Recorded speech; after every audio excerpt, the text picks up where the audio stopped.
Bismillahirrahmanirrahim. Qala musannif rahimahullah wa nafa'ana bihi wa bi ulumihi fid dharaini amin. Bismillahirrahmanirrahim. Al hadisul khamis. Hadis kang kaping 5. Hadis yang kelima. Dikerasa wis limang Senin kan. Iya. Padahal mah awit awal kayak wis prediksi kayak paling kuat kayak telung Senin paling. Tapi ternyata Gusti Allah kendak lain.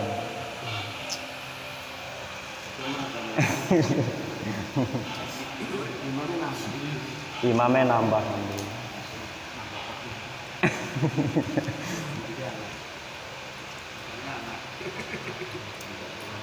An Ummil Mukminin, hadis saking Ummul Mukminin Ummi Abdillah, kunyahe Ummu Abdillah, rupane Aisyah radhiyallahu anha, Sayyidah Siti Aisyah radhiya muga-muga ngridhoni sapa Allah Gusti Allah anha saking Aisyah. Qalat ngendikan sapa Siti Aisyah, qala dawuh sapa Rasulullah sallallahu alaihi wasallam,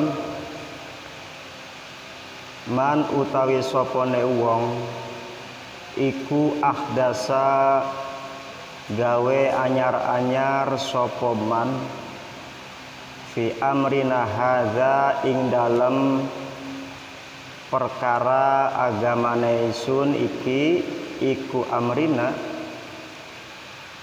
maka utawi perkara lesa kang orana apa ma nuhu saking amrina, fahuwa mangka utawi ma iku raddun den tolak.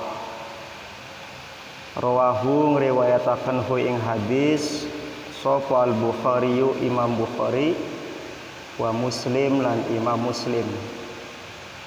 Wa fi riwayatin lan ing dalam riwayat kang weneh li Muslimin kedua Imam Muslim, man amila amalan laisa alaihi amruna fahuwa raddun.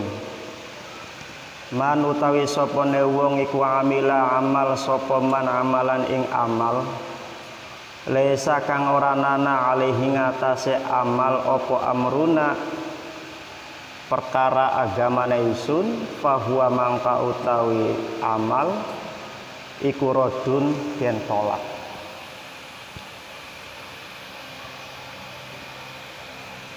Jadi waktu awal-awal kula balik sing pondok kang tahun 2014, ceritane ke kula ke reunian ya karo alumni, karena memang prinsip sing dibangun ing pondok masih melekat sini kulaga. Jadi kita itu sebagai santri harus ketika bermasyarakat harus berdiri di semua golongan. Artinya apa? Ya di semua kalangan ya. Bukan hanya ormas. Jadi ning NU ya masuk, ning Muhammadiyah ya mangga, ning HTI ya silahkan. Artinya jangan terikat dengan satu aliran lah dikatakan. Kulaku reunian kang karo batur-batur ke, ternyata wis lawas beli ketemu kumpul sing maune bareng guyon bareng belajar, ketemu maning kumpul beda. Beda-beda ke. Ari kula sing basike pesantren salaf sing artine manhaje ahlu sunnah wal jamaah ya, khususnya ning NU. Ketika kita ngobrol bareng karo bebaturan ke, ternyata ngebahas tentang masalah maulid.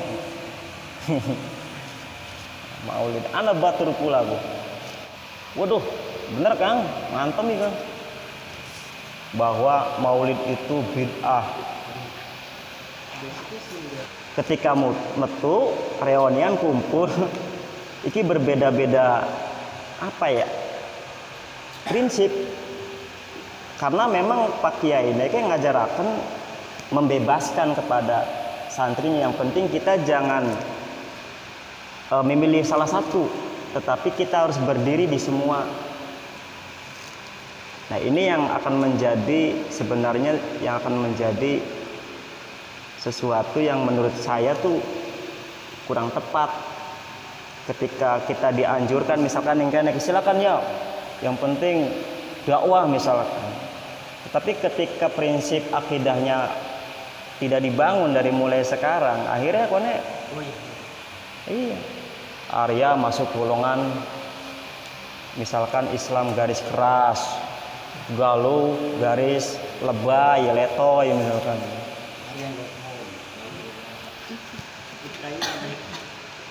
Yaitu membahas tentang masalah bid'ah. Kemudian saya tanya, bid'ah itu sebenarnya definisinya pengertiannya apa sih? Yang dinamakan bid'ah maning-maning memponis bid'ah, tahlilan bid'ah ya. Pula kan takon. Aidika Kang ngomong maulid bid'ah, tahlilan bid'ah. Pula pengen takon sebenarnya bid'ah ku apa pengertiannya? Ya bid'ah ku ya sesuatu yang tidak pernah diajarkan Nabi, yang hubungannya dengan amalia ibadah. Ning zaman Kanjeng Nabi muludan ku langka ya. Tahlilan langka, merhabanan langka. Ya, berarti wah wes kita wes. Ajari terusna ya wes paham. Wes, ya pokoknya mah lamunan obrolan dilanjutaken sing ana apa dari dalam tukar. Iya. Ana maning bocah ning Bekasi pada baik kan? Kita takon wis yang kayak aja panjang lebar lah ngobrol tentang masalah maulid tahlil. Yang pentakon bid'ah apa? Jawabannya pada baik.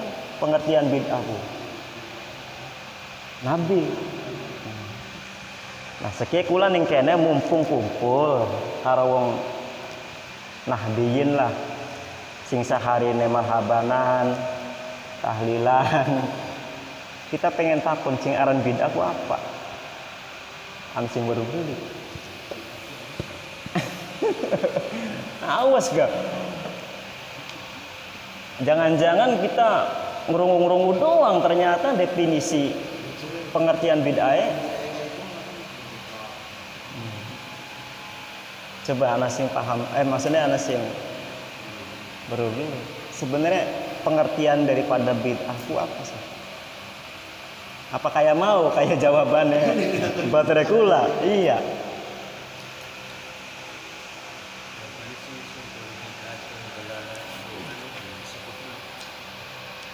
Nah, kok masuk ke hadis kan? Kita coba supaya kanggo pemantik sebelum engkau dijelaskan. Jadi sudah sampai batas mana kemampuan pengertian kita tentang bid'ah. Jangan-jangan kitanya sendiri itu terlena, lupa dan gak paham.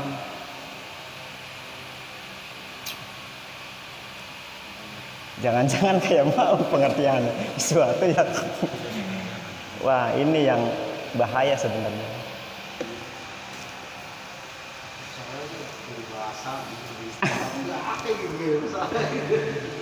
Nah, ini penting untuk dikaji. Yang saya harapkan tuh nanti bertemu dengan teman-teman sohib yang dulu pernah mondok bareng tuh di forum seperti ini kan.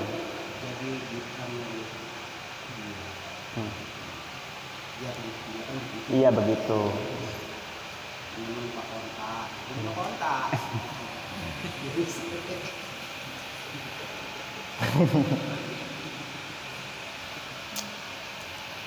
Jadi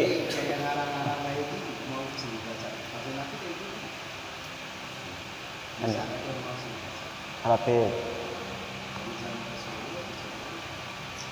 ya nanti kan kita akan bahas dari akarnya supaya diramu.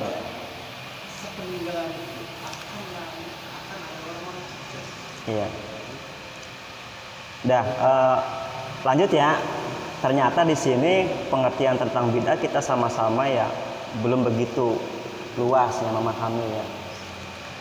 Bid'ah itu kalau dibahasakan secara lugawi kan, itu sesuatu yang tidak menakutkan, bukan sesuatu yang menakutkan. Nah, kenapa Nabi Muhammad di sini dijelaskan bahwasanya man ahdasa fi amrina hadza ma laisa minhu fahuwa raddun.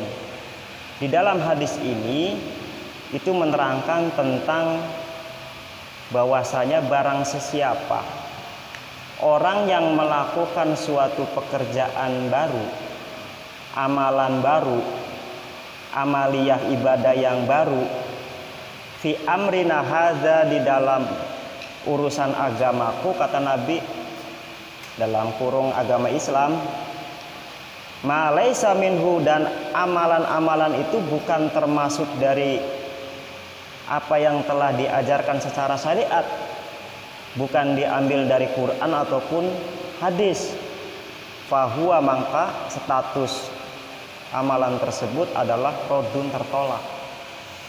Nah, ini kata Nabi. Sebenarnya dalam hadis ini Nabi Muhammad itu sudah mewanti-wanti bahwa nanti sudah memprediksi di akhir zaman itu ajaran agama Islam itu akan banyak sekali yang mencampur adukan. Artinya yang menambah amalan. Nabi Muhammad mewanti-wanti bahwa Islam ini harus benar-benar terjaga, benar-benar punya benteng gitu di dalam tata cara syariat ibadahnya segala macam. Makanya Nabi Muhammad di sini dijelaskan barang siapa yang melakukan pembaharuan sesuatu amalan yang baru di dalam ajaranku, maka sesungguhnya, dan amalan itu bukan dari Quran dan hadis, maka amalan tersebut tertolak. Nah, ini di hadis yang kelima ini adalah merupakan ungkapan Nabi Muhammad tentang bagaimana Nabi berusaha membentengi ajaran agama Islam itu dari praktek-praktek orang yang tidak bertanggung jawab, yang tidak punya sumber, yang tidak punya perintah langsung dari Quran dan hadis. Nah, sekarang mengenai tentang definisi, Kang, tentang definisi bid'ah. Mana sih kata saya? Bid'ah itu dibagi menjadi dua. Ada secara lugawi, Kang, dan juga ada secara syar'i. Kalau secara lugawi, bid'ah itu bisa dikatakan sesuatu yang umum ya. Ngopi bid'ah, ya, main HP bid'ah, ratiban mau ke Kang bid'ah, Kang, punten ya, bid'ah. Berarti Pak, adzan ke ngopi ke bid'ah, Pak. Bid'ah secara lugawi bid'ah. Siapa orang yang pertama kali melakukan bid'ah tersebut? Tidak lain dan tidak bukan adalah sahabat Nabi sendiri, yaitu Sayyidina Umar bin Khattab. Kenapa? Karena pada waktu itu sahabat Umar pernah suatu ketika pada waktu di bulan suci Ramadan, pelaksanaan sholat tarawih itu dulu itu dilakukan di setiap rumah-rumah ya. Belum. Jadi kelompok 1, kelompok 2. Sayyidina Umar melihat pemandangan ini kayaknya kurang elok, kurang indah ya, kurang begitu elok. Nah, pada akhirnya Sayyidina Umar berusaha untuk mengumpulkan semua jamaah-jamaah yang di masing-masing rumah itu disatukan. Dan pada waktu itu imamnya adalah Ubay bin Ka'ab. Terjadilah sholat tarawih berjamaah Nabi Muhammad.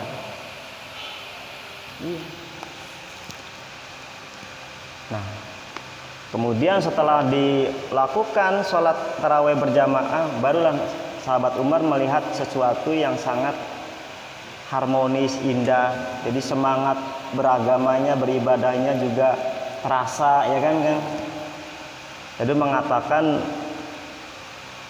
ni'matul bid'ah hadhihi. Jadi sebaik-baiknya bid'ah itu ya bersama-sama berjamaah ya.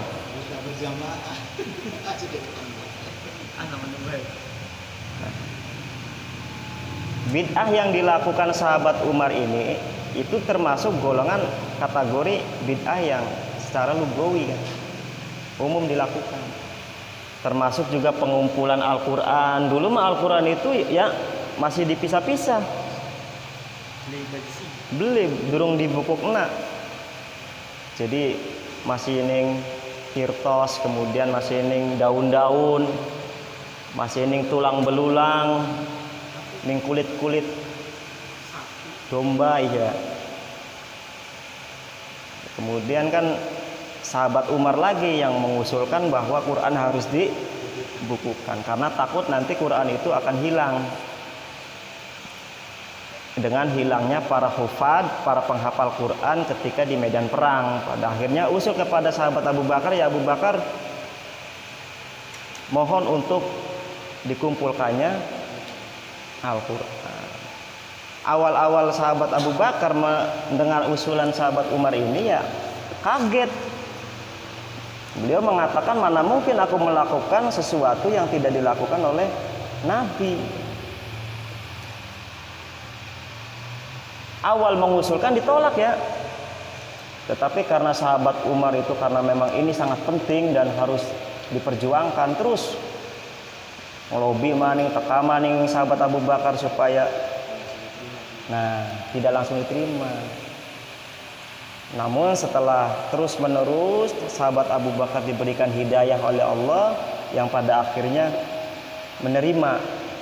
Akhirnya sahabat Abu Bakar menugaskan kepada namanya Zaid bin Sabit untuk membentuk tim pengumpul Al-Quran. Jadi pengumpulan Al-Quran menjadi satu Quran dibukukan itu ya bid'ah ya. Dan Nabi Muhammad tidak pernah membuat Quran itu dijadikan buku dan seterusnya. Jadi kalau melihat kata bid'ah itu secara umum lugawi, secara bahasa ya kalau memang itu baik ya tidak jadi masalah. Nah, nanti apa yang dimaksud bid'ah menurut Nabi Muhammad yang dilarang di sini ya kan gitu pada akhirnya kasusnya. Karena kalau secara lugat mah luas kan. Karena memang sudah menjadi sunatullah. Sifat Allah itu ya al-badi', maha bid'ah, badi'us samawati wal ard. Jadi kalau misalkan pembaharuan itu tidak dilakukan ya dunia ini tidak akan pernah berputar kan roda kehidupannya karena sunatullah. Jadi kalau kita menolak akan perubahan ya yang ada akan menjadi manusia itu akan dalam kemunduran terus. Nah, makanya ya akeh bid'ah ge, kopi bid'ah, bak motor bid'ah, HP bid'ah, pokoknya mah pelaku bid'ah melulu gini. Nah, itu bid'ah secara lugawi bahasa. Jadi lamun anak ngok sing khutbah ngomong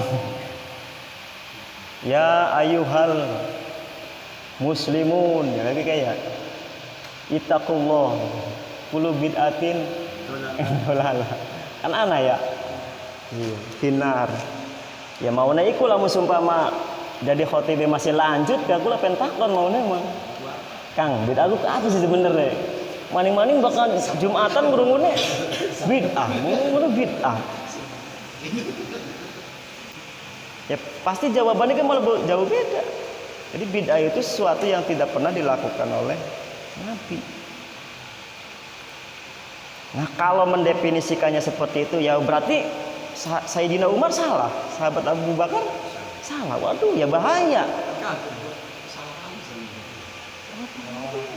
Yang pertama kali yang melakukan bid'ah. Jadi dihajar kabeh. Nah ini bahayanya. Padahal yang dimaksud Nabi Muhammad itu bid'ah yang seperti apa ya? Nah ini yang perlu kita garis bawahi. Nah, di sini ada beberapa definisi, banyak para ulama mendefinisikan bid'ah itu supaya kalau didefinisikan nanti akan ketahuan kan. Sebenarnya yang dimaksud Nabi Muhammad itu bid'ah yang bagaimana sih? Seperti itu, jangan digebuk rata. Nah, kalau di dalam kaidah fikih itu al-hukmu ala syai' far'un ala tasawwurihi. Jadi kalau kita ingin menghukumi sesuatu, maka kita harus tahu sesuatu tersebut. Jangan langsung main haram, halal, sesat. Terus bid'ah itu duduk hukum kan? Kan aneh sih takon, mulu dan hukumnya bid'ah. Hukumku duduk bid'ah, hukumku ana 5, halal, haram, ya. Sunnah, makruh, iya mubah, oh hukum. Bid'ah mah ya duduk hukum. Jadi bid'ah itu adalah objek hukum. Ini yang perlu dipahami. Jadi lamun anan tiba-tiba anak mengatakan, mulu dan hukumnya bid'ah. Bid'ah sesat. Genaya ning neraka. Ya berarti aja diladeni.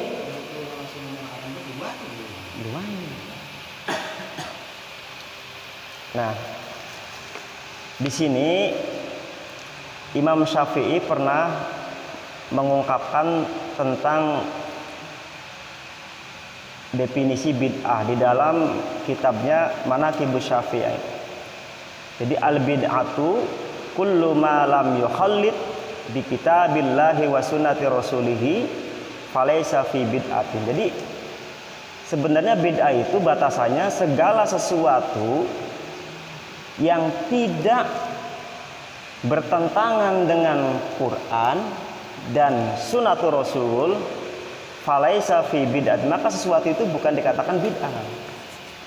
Suatu amalan yang dikerjakan selama amalan itu tidak bertentangan dengan syariat, maka itu bukan dikatakan bid'ah.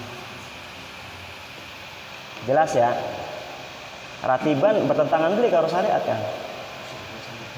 Nah, muludan isinya apa kan? Maca Quran, sholawatan, membaca sejarah Nabi, itu bertentangan beli karo syariat. Nah, iki malah kata Imam Syafi'i, bid'ah itu nanti seperti hukum fikih. Ada yang haram kalau memang bertentangan dengan syariat. Ada bid'ah sunnah kalau memang amalan itu dianjurkan oleh Nabi Muhammad. Maca sholawat hukumnya apa? Dianjurkan oleh Nabi Muhammad. Nah, ana maning yang mubah misalkan kayak peci ki ya ning zaman Kanjeng Nabi mana bi ya seki. Nah, jadi kalau melihat dari definisi Imam Syafi'i mengatakan bahwa secara esensi amaliyahnya mah tetap sesuai dengan syariat ajaran agama Islam, tetapi cuman infrastrukturnya, sarananya yang berbeda dengan zaman dahulu.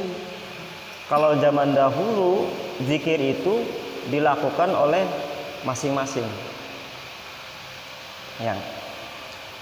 Jadi, kenapa sekarang zikir, baca sholawat dilakukan secara berjamaah kayak wong demo?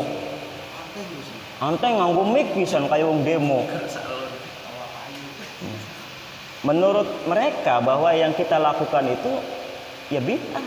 Kayak zikir bareng, baca la ilaha illallah bareng. Karena di zaman Nabi tidak ada. Padahal kata Nabi sendiri mengatakan jadidu imanakum, perbaharuilah iman kalian. Kemudian sahabat bertanya, wa kaifa nujaddid imanana?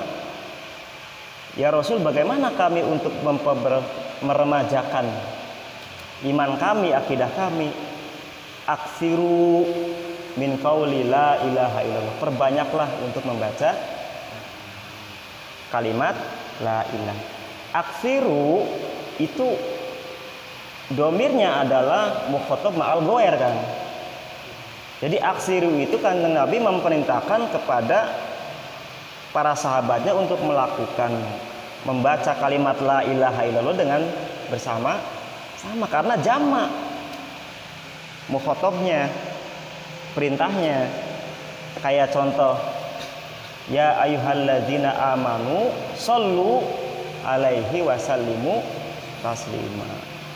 Ya, hai orang-orang yang beriman, bersolawatlah kepada Nabi. Jadi perintahnya itu adalah shollu, bersolawatlah kalian semua. Berarti dilakukan dengan secara berjamaah. Jadi lamun seumpamane mengatakan kita bareng-bareng zikir, maca sholawat bareng-bareng dikatakan bid'ah, ya berarti beli paham sih ngomong. Justru ini adalah merupakan yang dianjurkan oleh Nabi Muhammad SAW. Ini menurut pandangan Imam Syafi'i, di mana Imam Syafi'i itu adalah ulama ahli fikih. Berbeda dengan ulama, makanya ada salah satu definisi bid'ah yang mencakup seluruh amalan bid'ah, artinya sudah mewakililah definisi ini. Di sini dikatakan bahwa bid'ah itu adalah thariqatun fiddin, maksudnya bid'ah yang kata Nabi dilarang ya kan? Bid'ah yang menurut syariat kata Nabi di sini agar supaya tidak dilakukan adalah bid'ah yang definisinya thariqatun fiddin mukhtara'atun tudzahi syari'ata yaqsudu bisuluki 'alaiha al-mubalaghati lita'abbud. Jadi yang dimaksud bid'ah menurut Kanjeng Nabi di sini adalah thariqatun fiddin, cara beragama, cara melakukan suatu ibadah, mukhtara'atun yang dibuat-buat, mukhtara'atun yang dibuat-buat oleh sendiri, tudzahi syari'ata yang menyerupai syariat. Cara beribadah yang dibuat oleh sendiri, artinya tidak bersumber dari Quran hadis ya. Tetapi ibadah kueku sing digaweku. Tudzahi syari'ata menyerupai syariat. Yaqsudu bisuluki 'alaiha, dengan maksud tujuannya adalah al-mubalaghatu lita'abbud, supaya berlebih-lebihan dalam beribadah. Contoh kayak bid'ah yang dilarang oleh Nabi. Sembayang subuh ku kira kurang rakaat mah. Kan kudune lagi seger-seger ya. Tambahi aja rong rakaat. 20 rakaat. Bener beli ya?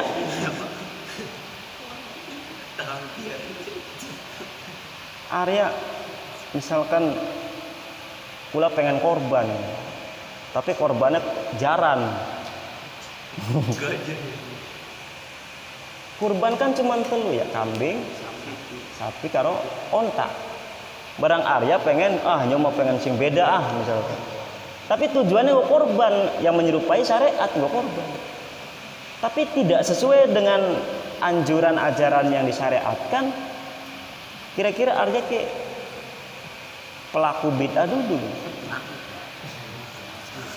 Yang dimaksud Nabi Muhammad itu bid'ah yang seperti itu kan. Jadi kayak nambahi rakaat ketika sholat. Nah ini akan menjadi rancu sekali ketika tidak ada ungkapan Nabi bahwa di dalam ajaran Nabi Muhammad itu harus benar-benar dibentengi kan. Jadi jangan sampai kita itu selaku umatnya saking semangatnya beribadah pada akhirnya karpe dewek subuhe 20 rakaat misalkan, sholat duhure.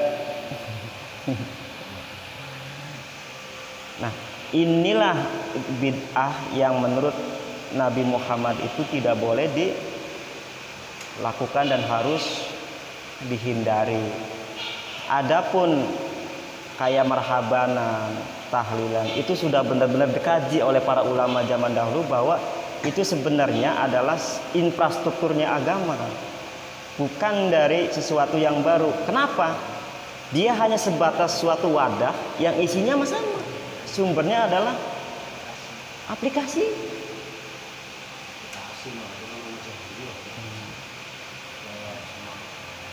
Kalau misalkan dikatakan bid'ah, bid'ah bukan? Ya bid'ah. Nah, kategori bid'ahnya adalah bid'ah hasanah. Masuk di dalam hasanah itu diantaranya sunnah, bahkan wajib. Bisa dikatakan ada bid'ah wajib tuh. Ada. Kayak contoh sahabat Umar ketika mengusulkan untuk dibukukannya Al-Quran, ini termasuk wajib. Kalau misalkan pada waktu itu sahabat Umar tidak membukukan Al-Quran, Masya Allah, gimana nasib kita umat Islam?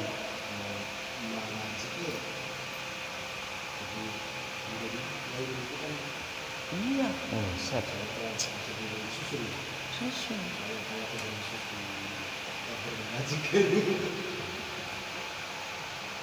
Ya, jadi yang dimaksud larangan Nabi itu melakukan sesuatu yang baru itu di dalam menambah sesuatu dalam beribadah yang bukan dari sumbernya Quran hadis, karena tujuannya itu al-mubalaghatu li ta'abbud, berlebih-lebihan di dalam beribadah.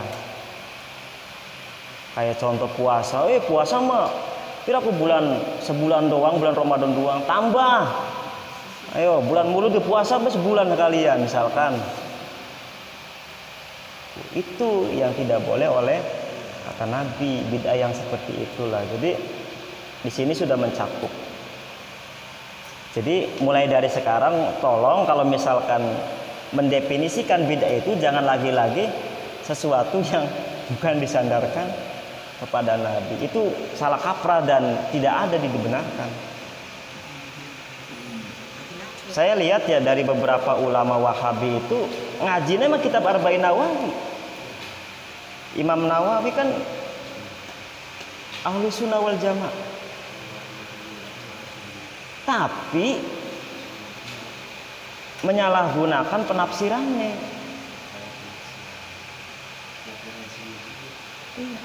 Tidak diuraikan tentang had definisi bid'ahnya itu sendiri, karena Imam Nawawi sendiri justru mengklasifikasikan bid'ah itu ya ada bid'ah hasanah, bid'ah qobihah.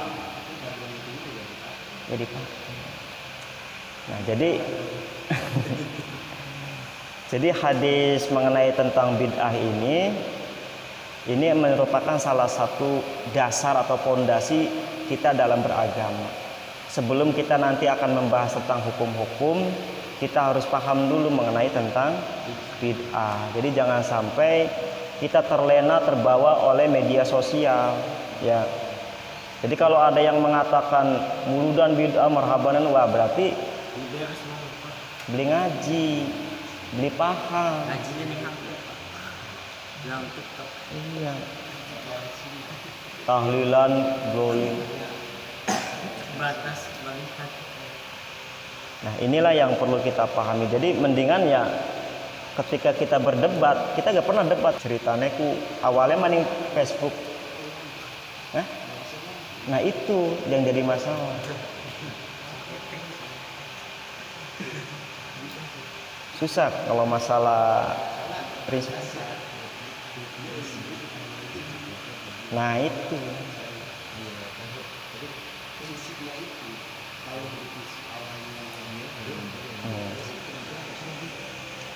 Iya. Iya. Tidak akan pernah ketemu ya titik terangnya ya.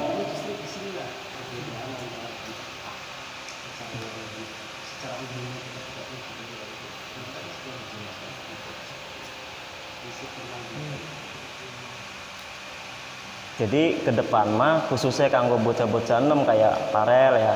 Ketika nanti punya teman di luar sana kan banyak ya yang sudah beda cara beragamanya. Nah, kita harus punya prinsip. Makanya perlu nih kita belajar nih kayaknya supaya kuat prinsipnya kayak. Jadi aja sampai ya sira iya mulu dan dijaga-jaga. Kuku wong musyrik kabeh kuku. Jadi sesat kabeh kuku neraka kabeh sing muludan gitu. Anak kecil itu pasti jahil Pak. Sekolahnya Nah itu finar kabeh, waduh bahaya. Nah, jadi perlu dipahami hadis yang disampaikan oleh Nabi mengenai tentang bid'ah, bid'ahnya itu yang bagaimana. Jadi tidak mengatakan seluruh bid'ah secara syariat itu dilarang. Kalau masih bersumber dari Quran hadis dan ada ratiban kan isinya kan anak ayat Quran, anak aurad, zikir, sholawat. Iya, insya Allah. Menurut jajari kita mah termasuk wajib ge ratiban. Ning kene senenan. Soalnya lamunan langkah senenan ge kita mau ngaji nih kene. Iya, ngopi be wis. Mau bahas mau. Pak, udah sih mimpin ke saya Pak. Iya, wis. Udah kita tutup dulu, nanti kita bisa sharing lah ya pengalamannya masing-masing. Al hadisu sita wallahu a'lam bishawab.